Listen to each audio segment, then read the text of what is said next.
Joining us now, editor of The New Republic, Michael Tomasky. His latest piece is entitled, Why Trump 24 is Far More Dangerous Than Trump 16. I think we just showed a picture of why. Well, we did in part. And, Michael, you know, here's the thing. Unbelievable. Two things can be true at once, as we say here all the time. Exactly. I can believe that the likelihood of Donald Trump winning a general election is less than it was 3 years ago. I can also believe at the same time he poses a graver risk to American democracy, and the stakes are so much higher. I think that's the point you're getting to in this piece. Exactly right. I agree with you completely. You know, it is very unlikely that he's going to be the president, I think. But unlikely is not the same thing as impossible. No. And we need to keep an eye on it. And, you know, I wrote this piece to say, after watching his Waco speech and watching that bone-chilling video that he released on March 16th, to say to people, look, this is a different guy than 2016. This is a more dangerous person than 2016. Now, I don't want to play too much historical revisionism here, Joe. He was dangerous in 2016, okay? I'm not trying to change history, and he went on to prove, as president, how dangerous he was. Well, and Michael, let me just say, let me interrupt for 1 second, just for us that are saying now it's unlikely that he's going to get elected. I will tell you, that's what 99% of the people who came on our show were saying. Mika and I said he had a shot at 270. Mark Halperin said he had a shot at 270. Harold Ford said he had a shot at 270. I cannot tell you how shocked and stunned and outraged everybody was that we would even suggest that he could possibly win. So we're saying now, I'm not saying the same. I don't think he can get to 270 now. But guess what? A lot of people were wrong in 2016, and there is a chance that we could be wrong in 2023. And if we are wrong, Michael, then our republic, in my opinion, is not at risk. Our republic is lost. Lost, yeah.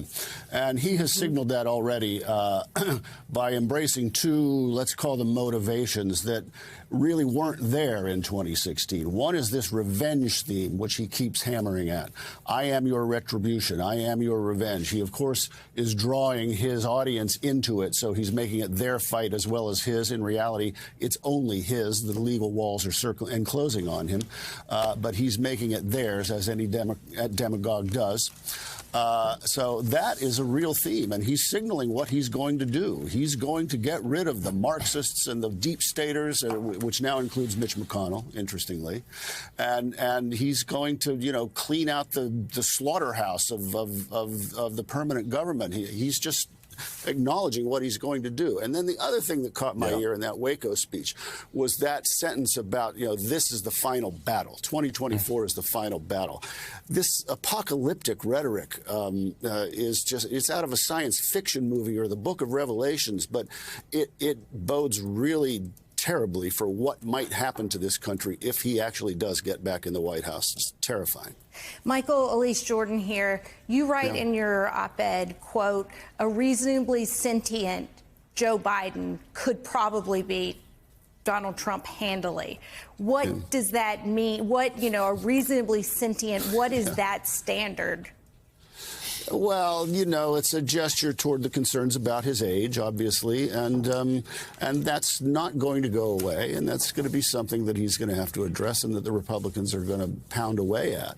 But I do think that, you know, if he is, you know, if he's showing that he's got it basically together, people are going to vote for him over Donald Trump, especially swing voters in the states that matter. Those swing voters rolled the dice on Trump in 2016 for a host of reasons that we all know. I don't think they're going to be willing to roll those dice one more time. Yeah, I'll tell you what, Michael, also, I mean, Trump just keeps lying. It is he's borrowing from his friend Putin with a fire hose of falsehoods. Last night he was on saying, he didn't even know that he had a bat, that he reposted a tweet with a bat next to the head of the DA. Of course he did. He's always lying. It's just like when he said he wanted to terminate the Constitution. Let me just say that again. Former President of the United States said he wanted to terminate the Constitution of the United States. The blowback was so bad, he came back and said, "Oh, I never said that." Of course he said it. I mean, it's the old, when people tell you who they are, believe them the first time. Yeah, it's like you said a minute ago, Joe. It's not that the Republic is at risk if he wins. The Republic is lost if he wins. The lackeys he's going to put in place at the Justice Department, U.S. attorneys' offices. Speaking of Putin, what he's going to do to NATO is going to shred NATO and hand Ukraine to Putin. To speak about guns, which you've been talking about so much today properly, what do you think the federal gun policy is going to be in this country if he gets back in the White House and appoints the kind of judges he's going to appoint?